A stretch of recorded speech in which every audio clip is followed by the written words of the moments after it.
first we should say this is the second feature that you've written and directed. First one people saw. Tell us though, I mean, you've been writing for a long time, since you were very young. You've had a lot of things that maybe we haven't yet had a chance to see, and it seems like this came out of a few things that were gestating and then you decided to merge. Is that basically right? Yes, exactly. And first, if I could just say thank you so much, everybody, for being here. It's a real treat to be with fellow actors.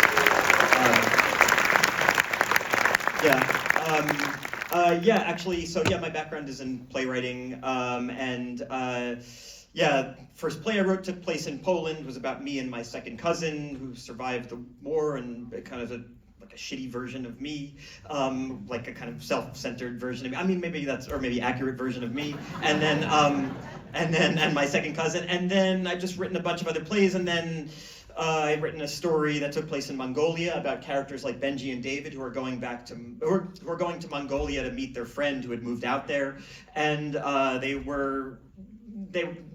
was like 30 pages into the script of these two characters kind of going to Mongolia. They got off the airplane, and I just couldn't figure out after 30 pages where the movie would go, and it was just kind of like dying in my mind. And as I was writing, it and frustrated, an ad popped up on the computer for Auschwitz tours, and then in parentheses, with lunch.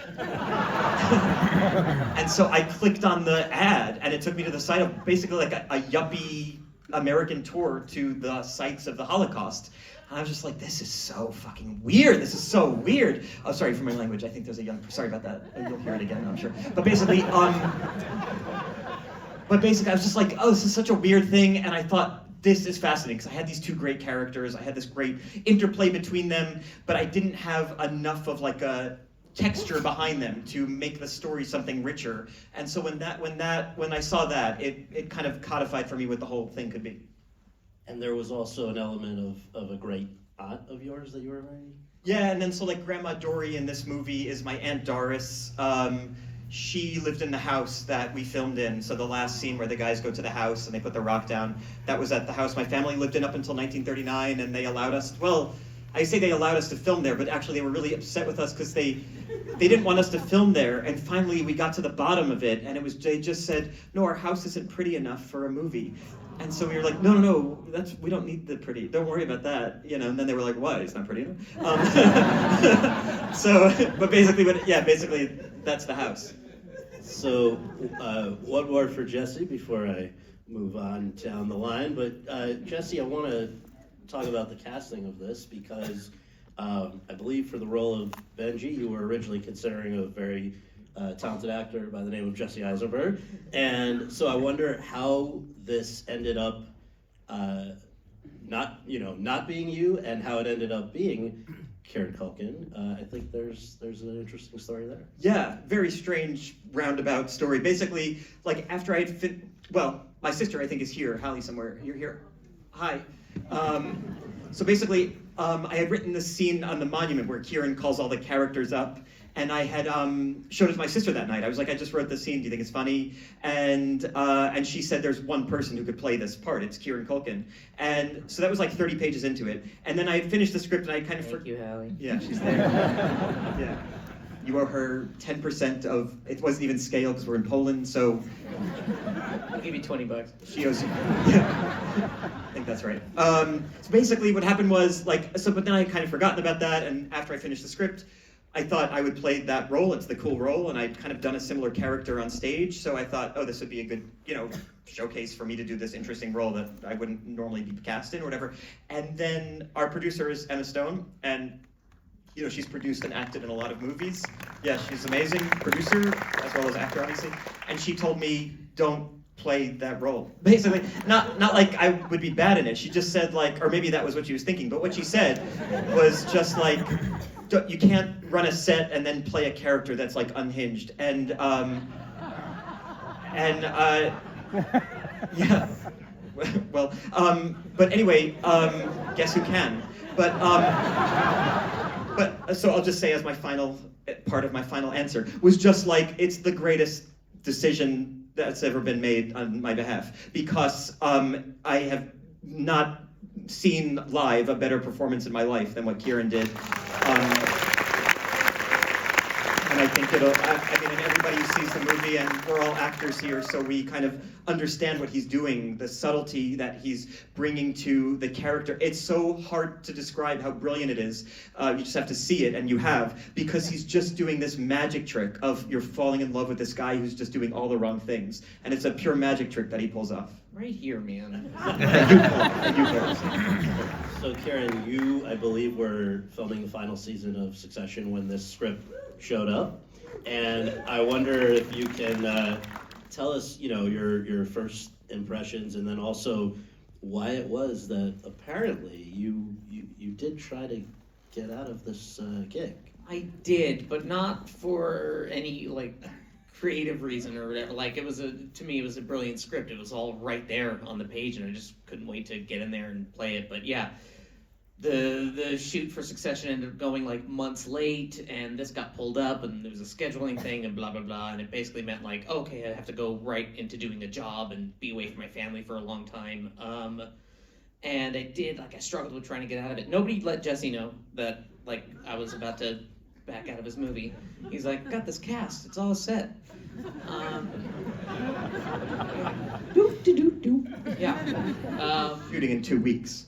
Yeah, it was 2 weeks before when I was like, okay, I think I really might want to pull the shoot. But Emma Stone, producer, called, and she's caught wind of it, I guess, and I gave my explanation, and she was like, yeah, you got to prioritize family. I totally get it. And she completely left me off the hook. And I said, sure, do you need help, casting it or anything? I have some ideas, I can make some calls. And she was like, no, if you back out, the whole thing falls apart, but it's fine. It was such reverse psychology. It was brilliant. It really was. And I was like, oh, they haven't started. She goes, oh no, they're in Poland. They hired a crew, they bought equipment. Yeah, they spent a ton of money, but yeah, it's fine, go be with your family. Got off the phone, and yeah, that's it. Gotta show up now. But it worked out, yeah. Yeah. So Didn't she also escort you on the airplane? That's just, we happened to be on the same plane. I wasn't escorted. Same. It wasn't she Okay. pinned the boarding pass to my lapel. And was like, here you go, buddy. I got a proof of life video from Dave, her husband, who's also the producer, of her holding your kids' hands walking through customs. And it was sent to me as we did it. It was definitely not sent to me hey, Luke was on our flight. It was the Eagles landed. So Jesse, there's another important role here that you had to decide how you wanted to cast, and that is Marcia. And I wonder how you arrived at the very smart idea of going to an actress who we have all known and loved for, I won't say how many years, but it's been a long time, going back to Ferris Bueller and Dirty Dancing and so many other great movies. So please tell us how you came to the idea of casting Jennifer Grey. The role was kind of, her name is Marcia in the movie. It's kind of based on my neighbor Martha, who's just this really cool woman. She was my neighbor in New York, and she was so cool. She was kind of going through a divorce and looking into her family, coincidentally, unrelated to what I was writing, but she was just coincidentally kind of going through divorce and moving back to New York and looking into her family's ancestry. And she was a Jewish woman, but kind of been separated from it. And she was telling me these stories, and I just thought she was such a cool person. I wanted her on the tour because I just wanted somebody basically who was going through their own thing, so that it didn't feel like it was just these two guys going through their own grief, but also somebody who, if there's a cool person on the tour, Benji's going to find them and kind of attach themselves to her. So I just was looking for somebody that had the warmth and reality of just a real human being with real emotions that you could just immediately understand is going through their own thing, but who's also so cool and projects just a coolness that if Kieran's character sees her in 10 seconds, he's like, oh yeah, I want to hang out with her tonight. And David, of course, can't get a word in. It's if they were in high school, they would go on the date, she would stick her hand down the back of his jeans, and they'd walk off and kick sand in my face. And so that was the Grease Lightning version of those characters. And when Jennifer's name came up, I was like, oh yeah, obviously, that's it. It was it was like lightning. It was like, oh yeah, of course, she's like the coolest woman on the planet and a great actress. And as So Jennifer, is she doing a bit? Does she have a bit over there? Oh boy. so you see this script, and we were a moment ago talking about how, you know, over the years, you know, the special ones really stand out. You can tell, I think, pretty early on, and it seems like that was the case with this, that you knew you were signing up to be part of something pretty special. I just hadn't read anything like this ever. It was perfect. The minute I read it, I think we shot it exactly as the draft that I got. With, like, there were no pink pages, there were no yellow pages, there were no new pages. It was just perfect, and it made me laugh out loud reading it on my iPad in my house, like, and then it made me really sad. And then I just thought, yeah, sometimes really wonderful things can happen in the middle of nothing, and that's pretty cool. So you guys did do this, I think, entirely in Europe, right? Like at the real various sites. And in fact, I heard, Jesse, that a lot of the crew that worked on Zone of Interest came and then worked on your guys' film. Exactly, yeah. And while there may not have been pig pages, I do think that, Jesse, maybe more than you initially planned to or were comfortable doing, you loosened up about I guess, diverting from your plans. Yeah. I think, in fact, and Kieran and Jennifer, maybe whoever wants to take this, but my understanding was that it kind of really happened on the scene where Kieran runs up and approaches Jennifer's character for the first time. Yeah, it was actually on the first day, but first day I told Kieran, hey, just run up and start talking to her. It's from my character's point of view, so we'll never hear you. I mean, it sounds like a narcissist, but also director, I guess. But because I was playing the part, it's, I guess, equals narcissist. But so this was like when we're walking through the park, and he runs up and talks to her, and I was like, just go say anything you want. It's basically just to have David's point of view, seeing that he's moving on from David to the cool person. And Kieran just walks up to her and he goes, hey, why are you walking alone? You a big fucking loser? And I'm standing there at like the monitor because I'm not in the shot. And I'm like, oh my God, that's fucking genius. Did we get that? Because I actually told the sound guy, we don't need sound on this one. And luckily he's like, no, I'll always get it. And I was like, that's just brilliant. And so like anytime Kieran had like something to do, it was always just funny. Then Jennifer followed it up with maybe the most inappropriate thing I've ever heard in my life, but so funny. Can't repeat it. Can't repeat it yet. Okay. Do you know it? I don't remember it. Do you know it? No? It was so weird and funny and sexual and What? Wait, pray tell, what was it?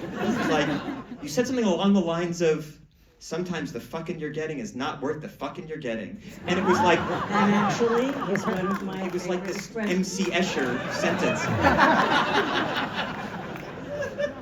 Anyway, it was like, oh wow, the two of them are super funny. And so it was great. Yeah, it was great. There were a couple times when you were like, we're going to take the mics off. And I was like, oh, we're done with the scene. He's like, no, we're just not going to use the sound. And I was like, keep the mic on. You never know. You're like, no. Yeah, and then like later I was in the ADR booth and I was like, oh, you want sound now? Like, yeah, I told you leave that shit on. Are you quiet? Yeah. But there were a few times when you were like, go up and talk, we're not going to use the sound. And one of the times you didn't, which was like, I had to talk to the security person at the airport. And the sound isn't used, but I had so many conversations with that background actor who's great, by the way. Like, we had such a good... But, Ethiopian woman living in Poland. I forgot why. I think she was studying there, and we needed her to play a and she was JFK great, TSA yeah. agent. Just yeah. like, and every time I just walked up and asked her a different question, and she just would come up with it. And we just had a really good banter, but yeah. So that's sort of what I thought, like how that sound was used. That's why I felt like I had the freedom to go talk to him, just say what I would say. It was like, you just told me you're not going to use it, so you're a fucking loser, yeah. So you guys obviously had a lot of fun with a lot of this, but there were also some pretty somber days, including and especially, from what I understand, the Maidanic scenes, obviously. Jesse, you'd been there ahead of time to figure out what you wanted to do. For Kieran and Jennifer, I believe it was your first time, and I mean, the way it's presented in the film is very, reverential and all of that, silent. And I just wonder, though, I mean, the fact that you were even able to film there, Jesse, how that came about, and then what it was like where, for Kieran and Jennifer, the stuff where we're seeing you react is really seeing you, for the most part, react for the first time, right? Yeah, that I'll answer for, because Yeah, sure. you have a more interesting answer when it comes to getting the location. But I feel like what you see in the movie is how we got to take it in. I don't mean to speak for you as well, but and that's also how it was in the script. It was the characters walk in a room and they take this in. Then they walk into the room. There was no written scenes. There was no scene work. There was no anything like that. Even the way that it was set up, it was mostly practical lighting, easy setup. We walk in the room, simply shot. Sometimes a second take if there was something technical, but we just got to experience it. I got to experience it for the first time, and the only time in character.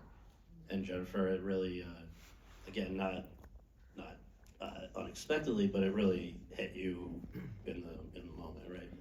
I mean, yeah, I was very nervous about it because it was one of those things that you've heard, oh, have you ever been to a concentration camp? And I'm Jewish and I hadn't, and I was like, it's something that I really must do. And then I'm now doing a job where we're shooting in one and I'm nervous. And I remember walking through the first time and just feeling nothing.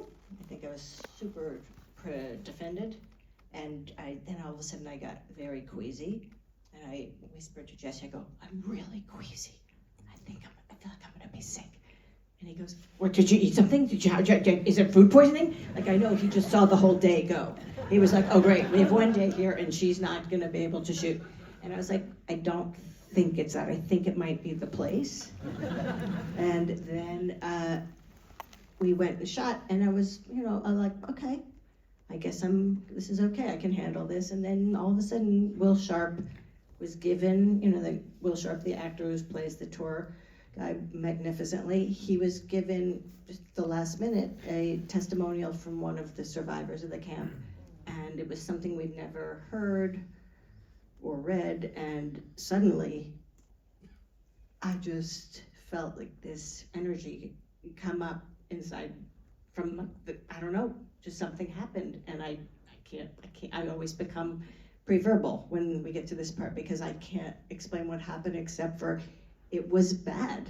And it was full, and it was something that, this always happens to me. I'm always embarrassed and I'm always asked this and I don't know what to say except for it was just very, very tough. And this guy gave me the hug of life, and it was a big deal because I really needed it, and the way he hugged me was I wasn't alone and that we were all having this experience together, and I just feel very lucky that I got to feel that depth of feeling and to have that care. Thanks, yeah, and Jesse, just to follow up, only because it's not something that very often has happened. I mean, even with, just to mention one example, I mean, Schindler's List, they filmed outside of the camp because many of these camps do not welcome it's just not something they do. Yeah. So for you, it was a long conversation. Oh yeah, I mean, when I was writing it, I just assumed that we could film there because when I was writing it, I didn't consider can we film here or not. It was just the scenes that the characters had to go to. And then when we got our Polish producer, who's Eva Paczynska, I don't know if anybody's here worked with her. She's like the best Polish producer. She's amazing. Like she did Ida, Cold War, Zone of Interest last year. She's brilliant. And when I first spoke to her on the phone, she said, I read the script. I said, does everything seem possible? And she goes, well, the Majdanek scene, the concentration camp scene, she said, that's a $1 million build. I was like, what? She's like, oh yeah, that's $1 million build. And I was like, what do you mean build? What's the build? And she's like, oh, we do this a lot, and it costs $1 million to build it. And my next question was, wait, there's somebody in Poland who just builds concentration camps now? And but basically, that was what we... actor that served you in the years since you've grown up in the business. Jennifer, do you want to lead us off? I guess my dad, who would have been the person I spent my whole life listening to and looking up to. And it wasn't so much what he said, it was more just that you just keep going and you just keep doing what you just, it's like I don't know, it's like there's never a question. It's just like, oh yeah, let's just keep going. Don't let anybody stop you, just go. You just go. And you bounce back and you're resilient and you just keep your aim true. And the great Joel Gray is still going strong. I hear he's seeing the movie tonight, which is very cool.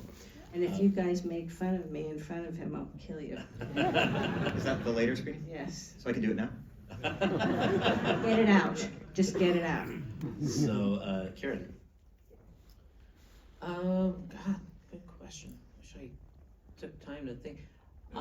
Yeah, I got an answer. There's a little technicality on it because it was a direction I got from a writer-director who is an actor. It's not you. Don't think this is you. It wasn't not from you. You're like a writer-director and an actor. That's me. Everything's me. He said it was a guy. It's me. But it was like a good direction that I realized it was. What he said was, so it was burst years. I was doing this movie, Igby Goes Down, and I'm doing a scene with actor Reg Rogers, and he's a therapist, and he comes in he's one day at work, and makes this brilliant choice where he's like, he has a cold or something, and he's doing this, and he's magnificent. I'm 18, and I have the script memorized, and I'm like excited to do it, but for whatever reason, I feel like I'm just like, I'm stale or I'm boring or something, like it isn't working, and Burr sort of saw me struggling, so he came over to me and he goes, on this next one, try making fun of him. And I was like, oh, okay. It was like right before we were gonna roll. I was like, what do you mean, like say something? Because I'm not gonna like improv. He goes, no, don't change the dialogue. Just make fun of him. You'll be fine. And left. And I was like, I don't know what that means. And I was like nervous, and I found like we did the next take, and I'm like watching him, and he's doing all this crazy stuff. And he did something where he asked me a question. He just like shifted in his chair, and then I just replied by shifting in my chair and saying a sarcastic response, and then I was like, oh, okay, so we did that, and then it felt like alive, and then we did the next take, and I realized the reason that Burr gave me that note was not to use me making fun of him. It was to get me to pay attention to him and listen to him, and I realized I was watching every bit of him, and I was able to absorb, and I was in the scene, and the scene worked. So if ever I feel like I'm a little bit like at a loss or things feel a little bit stale, I just think like, I'm gonna make fun of this Burr. I feel like you were making fun of me every time. You always do. Always. That's where it came from. Thank Burr. Jesse, can you close us out? Oh, sure. I give two, but I'll make them half stories. But just the one that applies to this is something I always think of because it's just the most absurd thing that's ever happened to me. Where I was doing a scene with Laura Linney, and she was slapping me in the face, and she said to me, "Do you know how to do this in movies?" And I was like, oh God, no, please tell me, because she had to slap me in the face. I was like, no, please, what's the trick? I don't want to get hit in the face. And she goes, okay, you look the person in the eye. I was like, okay. And she goes, and when you make eye contact, you slap him in the face. And she slapped me in the face. And so we were doing like the last scene of this movie, and I was telling Kieran, I was like, do you know how to get slapped in the face? He was like, no, how? I was like, Laura Linney. So I was like, we look at each other, and when I look at you and when you look at me, I slap you in the face. And Kieran, did it every time, and got hit every time. In fact, that was the best advice I got. yeah, exactly. It's the weirdest story I've ever heard. Anyway, but the real story was like the first movie I was in. It was just like, it's like I won the lottery to get to be in this movie, but it was with Campbell Scott, and he was like having a really bad morning, something in his personal life, and the director was something, and I remember thinking, I'm doing terrible in this movie, and that's why everybody's on set upset. And I remember finally at lunch, he was like, you seem a little bad today, and I was like, I'm ruining the movie, I'm so sorry, I don't know what I'm doing wrong, I don't know why, I'm just not good in movies, I guess, or something. And he goes, dude, no one's thinking of you. I was like, oh, yeah, and so now directing actors, I see, because I'm like, I'm just so indebted to every actor that's on set. I'm like, thank God they're here. They're so amazing. They're putting themselves out there. They're being emotional. They're exposing themselves. They're like not worried about their own vanity, and yet they're on camera. It's just like, and I'm just like so thankful every actor's there. But when I'm an actor on the other side, I'm like, I'm ruining this thing. I'm ugly. I'm ruining this thing. And so it's like, it stayed with me because it's ugly. I'm ugly and I'm ruining. yeah. And so like that's what it is. It's like I wish directors would tell all the actors, we're not worried about you. You know, don't worry. Even my story, but I like telling it. It's about someone. It's my brother Mac. When he was 6, did his first movie. It was called Rocket Gibraltar, and he's doing a scene with Burt Lancaster, and Burt Lancaster says to him as like a joke. He leans into the 6-year-old like after doing the scene, goes, "You got any advice for me?" And without skipping a beat, my brother goes, "Yeah, don't step on my lines."